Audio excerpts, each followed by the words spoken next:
right now, and turn to somebody that's close to you, maybe not your spouse or significant other, and talk about a movie that you have seen recently. Something that's made an impact on you, or just something you've seen recently. Go.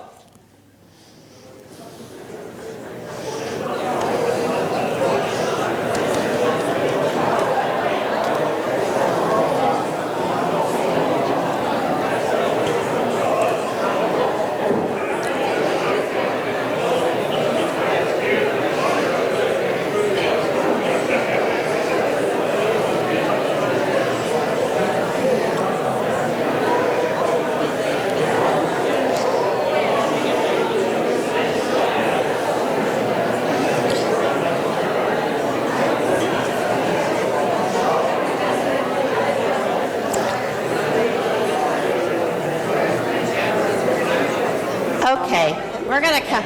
You know what? You can finish this part of the conversation over soup and bun later downstairs. So whoever you were just talking to, sit next to them and hear the rest of the movie story. I want to approach today's chapter in the story like a movie. I don't go to many movies. No, I usually just sit at home every night and read the Bible. But Lisa goes to movies, and she tells me about movies. Actually, that's entirely true. Just kidding. I have seen movies that have really made an impact on me, many of them. One of the ones that really made an impact was one called P.S. I Love You. How many have ever seen that one? Right. Mostly because it stars Gerard Butler, who is the great love of my life. He just doesn't know it yet. But it also talks about this couple who are torn apart by death, and it makes you really think, and it makes me think about how we have to cherish every moment. We have to just take every opportunity to live life and live it abundantly. Jonathan Swift once wrote, "I wish for you to live every day of your life." Think about that one for a second. Every day is precious and holds a gift for us, and we can never take any of our days for granted. Many of us will have a story about a loved one that is gone, or a moment in our lives that was just so impactful that this message really came back, how precious life is. When my son was 18, he and my middle daughter were in a horrific car accident. And what happened is I got that phone call that no parent ever wants to get. I went racing to the scene of the accident, which was not even a mile and a half from our house, to see a tractor trailer with a tanker and a pup on behind jackknifed, and my son in the ditch and my daughter in the other ditch. And you know that moment your heart just stops. That's the moment you realize how precious life is. And I knew that God had been watching out for my children, because that second pup was empty and it had rolled over the side of the car where they had been on. If it had been full, they would not be with me. And I had such a wonderful, loving family of faith in Carluke, and they rallied around beside me. We were in the midst of our vacation Bible camp, at which both of them were leaders, and there was just so much prayer and just this knowledge that every moment of every life is just so incredibly precious. And I know that most of you, if not all of you, have had one moment where this has come to just hit you right here, that life is so incredibly precious. And we have to pay attention to what's going on in our life, because those memories, those moments, those stories, they define who we are. They change us, and they have had such an impact on our lives, like movies have an impact, but to a much greater extent. Today, as we think about this chapter in the story, A Kingdom Torn in Two, I want to break it down the way movie critics do. When I was first called to ministry, I went back to McMaster to finish my undergraduate degree. And one of the courses that I took was entitled Death and Dying from a Judeo-Christian Perspective. I thought, I'm going to need this kind of stuff. This would be good. And I went, and you know, university wasn't like I expected, because this course was all about watching movies, watching zombie movies, and critiquing them. I'm serious. The first one I went to was Shaun of the Dead, watching zombie movies and critiquing them. Not what I expected. Not sure I got a whole lot out of that course, but that's okay. And one of the movies that I have seen recently is Rogue One. It came out at Christmas time. And I don't know about you, but I really don't like movies that start in the middle and you have to try and figure out the backstory. Can I have the first slide, the next slide up there? So way back in 1977, when I was a mere infant, I went to see this movie and I thought, okay, this is the beginning. And then the next one came out, next slide, which was The Empire Strikes Back. And then the next one came out, next slide. And I thought, okay, we're done. That's it, that's all there is to it. I got it all figured out. Well, fast forward to 1999, and the next one, which is like the very beginning, comes out. And then the next one, and then the next one. And I'm thinking, okay, and I have to confess, I didn't watch those in any particular order, but I thought I had it all figured out with just that one little bit of the story. And then in 2016, the next one, we get this, Rogue One, which is, and I missed one, I have to tell you, The Force Awakens is at the end too, because they went 4, 5, 6, 1, 2, 3, 8, 4. Didn't make a whole lot of sense. And I have to tell you, when I went to see Rogue One, it took me the first half of the movie trying to figure out who everybody was. Sometimes we read the Bible like that. As we go through, we'll get little bits and pieces of different stories, and we try and put it all together. And that is why I am loving the story, because we have this wonderful narrative that takes us through right from beginning to end. And we can see how God's upper story is working. When we see God's upper story, God's point of view, it is one beautiful, loving narrative, and it is a talk about how God continues to work through people to reach out to them and to us, to continually want to bring God into relationship with us. Today in our chapter, I would encourage you to listen to the lower story, what's going on in the lives of these people, but to also start to see God's upper story throughout it. And hopefully you'll get a chance to talk about it, maybe at Soup and Bun today, or maybe in a small group or life group, as Lisa mentioned. If you haven't started one, if you haven't been in one, you know what, they are a great way to unpack what's going on in the weeks behind.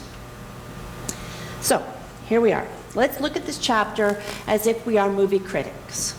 First thing, we have the opening title, the opening credits. Next slide. A kingdom torn in two. And I'm envisioning the opening credits rolling, and I'm also thinking, you know what, if this was part of a double feature, the second one would probably Texas Chainsaw Massacre, because we've got this ripping apart. But first thing we have to do as movie critics is look at the setting. So here we are, the place, the time, the circumstances. The place is the land that God has given to the people of Israel, particularly Jerusalem. The time is around 930, 931 BC. And the circumstances are that Solomon has died and passed his legacy, his kingdom, to his son, Rehoboam. Trust me, it took me a long time to practice that one. And he has amassed this great wealth, Solomon, but it has been mostly on the backs of his people because he has taxed them so heavily. So next thing we have to figure is the character. So we've got Solomon, but we have Rehoboam, who is Solomon's son, and then Jeroboam, who is an officer in Solomon's cabinet. And Jeroboam has gone to a prophet, and this prophet has said to him, listen, God has said to you that you will be king over the tribes of Israel. You will rule over everything. But it has to be as God says. It has to be in God's time. But Jeroboam, being young and impatient, he wants it all, he wants it now, and so he rebels against Solomon. And he tries to wrestle the tribes of Israel out of Rehoboam, I'll get them straight yet, grasp. And he does this to the point where Solomon is so angry that he tries to hunt him down, but he escapes by the skin of his teeth and goes off to Egypt. And this is where then the next part of the critique comes to light, the conflict, the plot of this week's story. We certainly have this conflict. The people have been taxed heavily, and they come to Rehoboam and they are complaining. And they want to know, what are you going to do about it? Are you going to do the same thing as your father? Well, then he says, well, I'm going to go to my father's advisors. I'm going to ask them what I should do. And these wise older men, they said, listen, if you just back off a little bit, take it easy on them, don't tax them so heavily, trust me, they will be loyal to you. But Rehoboam wanted a second opinion, so he went to the people he'd grown up with, his contemporaries, and said to them, what do you think I should do? And their advice, get even worse. Put more taxes on them. Treat them even more harshly than Solomon did. So after some deliberation, what do you think he did? Taxed them more heavily. He listened to his yes men, and he taxed the people even more heavily. And so they were rebelling. They were unhappy, they were upset, and they started to throw their lot in with Jeroboam. And then we have this resolution, as all good movies do. But the resolution probably wasn't what we think should happen. Rehoboam, this confidant of Solomon's, not the son, wrestles control of the 10 tribes of Israel out of the hands of the king.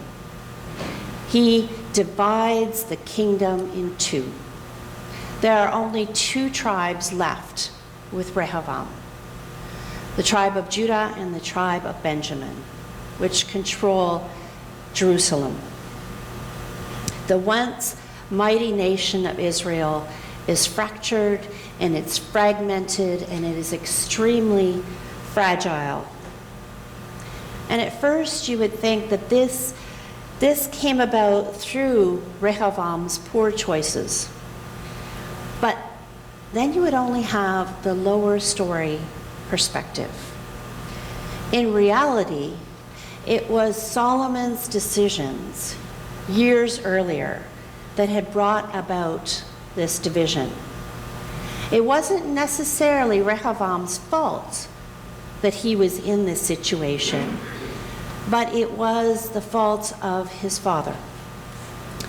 All too often in our lives, we can look back on the decisions of our parents and even our grandparents and great-grandparents and see how their choices affect our lives, where they chose to live, who they chose to marry, what they chose to do for a living, whose side they took in a war or a conflict, or their views on relationships or religion or lack thereof.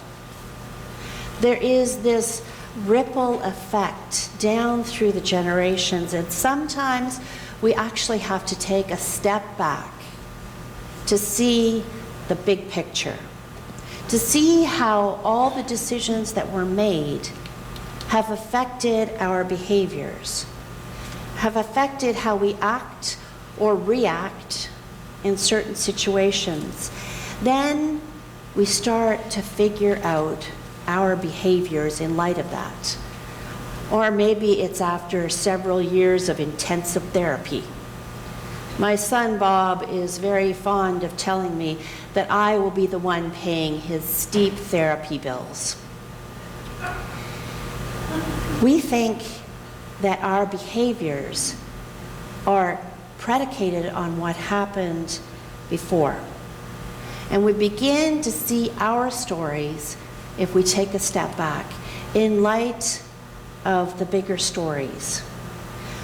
We think we get it all figured out. And we thought we had the Star Wars thing figured out until they threw another piece of the puzzle at us, and things start to make a little bit more sense. And as we step back and look at each decision that was made, we start to see how it has impacted us, how it has changed our lives. And so it is with Rehoboam. His life, his father's decisions were having a huge impact on his life and his kingship. Solomon taxed his people because he wanted more wealth. He wanted more wealth to appease his more wives.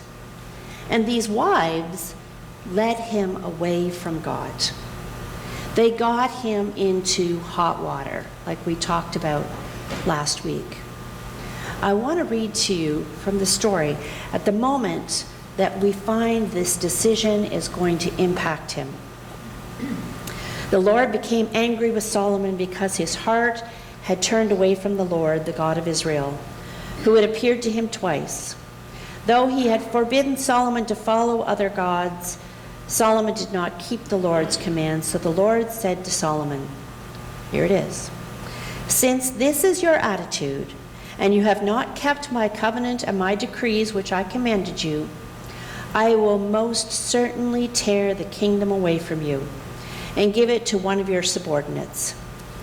Nevertheless, for the sake of David your father, I will not do it during your lifetime.